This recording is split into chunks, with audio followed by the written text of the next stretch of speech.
Nitekana umunezero ndasubiye kugusuhuza nk'akazi wabandanya kubana natwe ngaha kuri ino mboneshakure ikugezako amakuru inkuru n'ibiganiro bigezweko biriko biravurwa irya nino mu Burundi ndetse no hakurya y'imbibe z'igihugu c'u Burundi mu yandi makungu. Ndaguhaye ikaze, ndaguhaye mwaramutse neza cange mwiriwe neza bivanye naho uherereye. Turi ku munsi wa gatandatu igenekerezo ry'17 z'ukwezi kwa gatandatu umwaka n'ibihumbi 2023. Utegerezwa gufyonda sabone cange subscribe nawe utarafyondako kugira tubandanye tubana nawe. Gufyonda sabone ni ukumanuka munsi y'ino video hama ugafyonda imbere y'ijambo Isange TV. Haraba handitse ijambo sabone nawe ukoresha YouTube h'igifaransa cange subscribe nawe ukoresha YouTube h'icongereza. Gufyondako ni ukuba uduhaye intererano yawe yo kuja turakuronsa amakuru, ibiganiro n'inkuru vyose tubandanya gushikiriza binyuriye ngaha kuri ino mboneshakure nyene.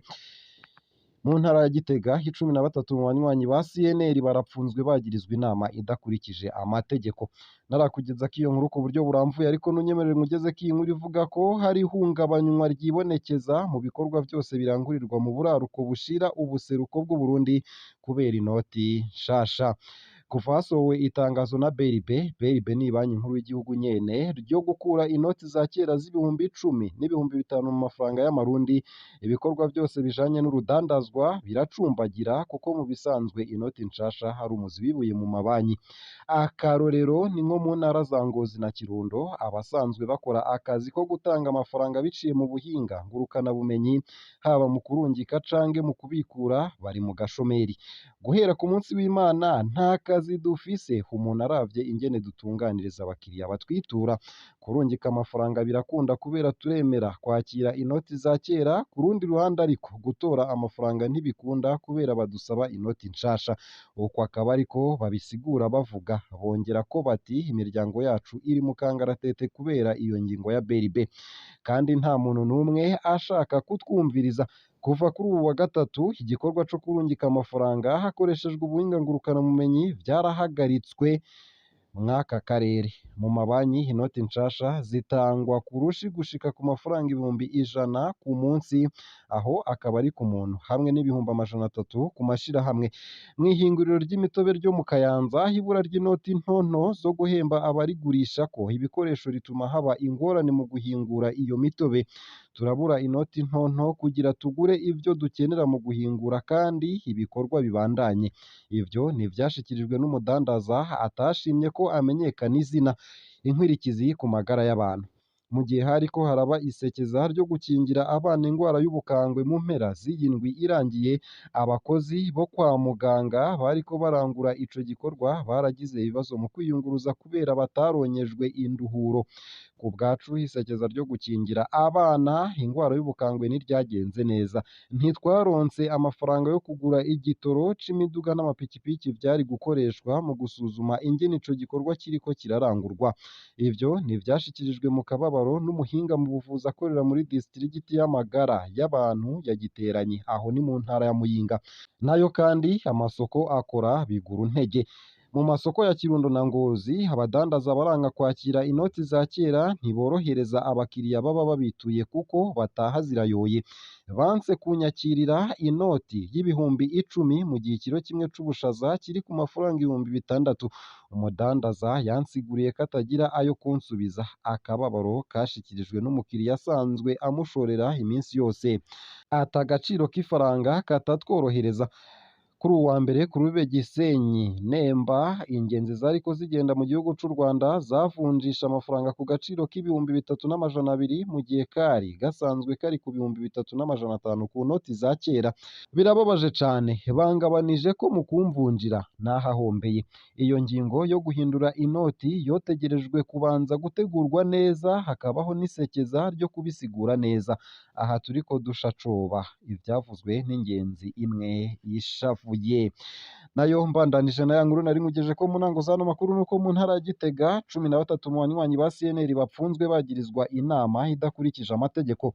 13 mu banywanyi b'umugambwe utavuga rumwe n'ubutegetsi CNL barahagaritswe ku Imana uheze, bapfungiwe mu gasho k'igipolisi ka komine Itaba mu ntara ya Gitega ni hagati mu Burundi. Bikekwa kuba barakoresheje inama itemewe kandi itasabiwe uruhusha. abo banywanyi 13 b'umugambwe CNL ni Suavisi Ntakarutimana, Anselme Ntibansiga, Sylvestre Mwafrika, Leo Ntahomvukiye, Celestin Hatungimana, Emile Macumi, Sylvestre Ndabanirwa, Emile Nyawenda, Nesta Ntahondi, Edouard Ntacoyamaye, Sylvestre Nzeyimana, Martin Nzeyimana na Pierre Rusage. Bose bahagaritswe ku munsi w'Imana n'abajejwe intwaro n'igipolisi.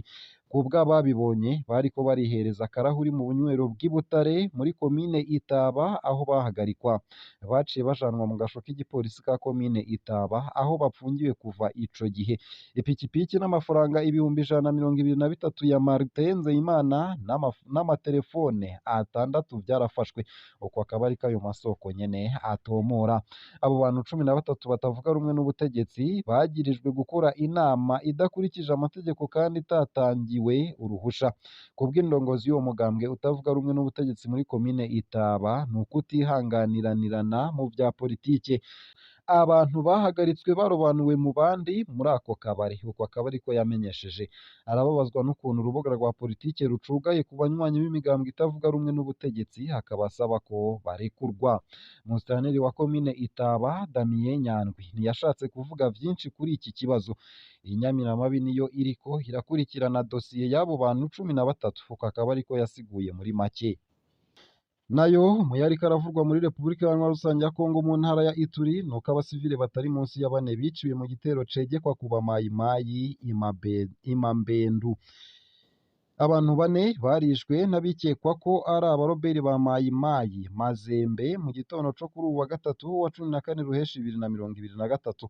Ivyo vyabereye mu gisagara ca Mambedu, igice kiri ku ruhande rw'ubuseruko bwa Komanda ku birometero 15 uvuye i Makayanga, ni muri sheferi ya Waresevonkutu kw'ibarabara Komanda Bunia mu ntara Ituri mu buseruko bwa Repubulika Iharanira Rusange ya Kongo.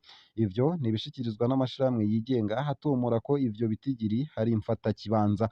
Kiretse abo bantu 4 bishwe, abandi 4 barakomerekejwe. Abo bakomeretse baciye bajanwa kuvurirwa kw'ivuriro ritoyi rya Makayanga vyihuta. Babonye ukuntu ibikomere vyari biteye ubwoba, baciye barungikwa ku bitaro bikuru vya Komanda. Uko akaba ariko vyavuzwe n'isoko ryaho nyene.